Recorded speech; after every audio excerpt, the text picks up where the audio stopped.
The UK and France have agreed a new deal to stop migrants crossing. অবৈধ অভিবাসী ঠেকাতে ফ্রান্সকে ৬৬২ million pound দিচ্ছে যুক্তরাজ্য সরকার। ফ্রান্সের সমুদ্র সৈকতে দাঙ্গা মোকাবিলায় প্রশিক্ষিত পুলিশ মোতায়েন করা হবে, যাতে অবৈধ অভিবাসীরা ইংলিশ চ্যানেল পাড়ি দিতে না পারে। And sophisticated equipment. Home secretary Shabana Mahmud বৃহস্পতিবার ফ্রান্সের সঙ্গে ৩ বছরের এই চুক্তিতে সই করেন। এর আওতায় অন্তত ৫০ জন পুলিশ সদস্য, যারা দাঙ্গা ও জনতা নিয়ন্ত্রণ কৌশলে প্রশিক্ষিত।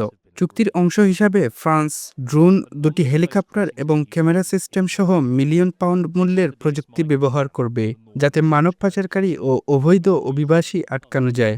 চুক্তি স্বাক্ষরের সময় শাবানা মাহমুদ বলেন, এটি একটি ঐতিহাসিক চুক্তি যা মানব পাচারকারীদের বিরুদ্ধে কার্যকরভাবে ব্যবস্থা নিতে আমাদের শক্তিশালী করবে। সরকার এমন সঠিক দক্ষতা ও সক্ষমতায় বিনিয়োগ করছে, যা সৈকতে কার্যকরভাবে কাজ করবে এবং পারাপার কমাতে সাহায্য করবে।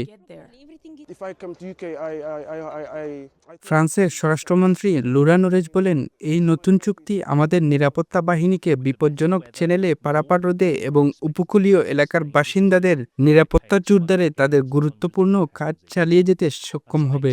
অন্যদিকে কনজারভেটিভরা অভিযোগ করেছে যে সরকার কোনো শর্ত ছাড়াই আমাদের অর্থের $1/2 বিলিয়ন দিয়ে দিচ্ছে। If not enough crossings are stopped, Shifar Mahmud, আইকে news. have been agreed. The numbers of those crossing to the UK is rising.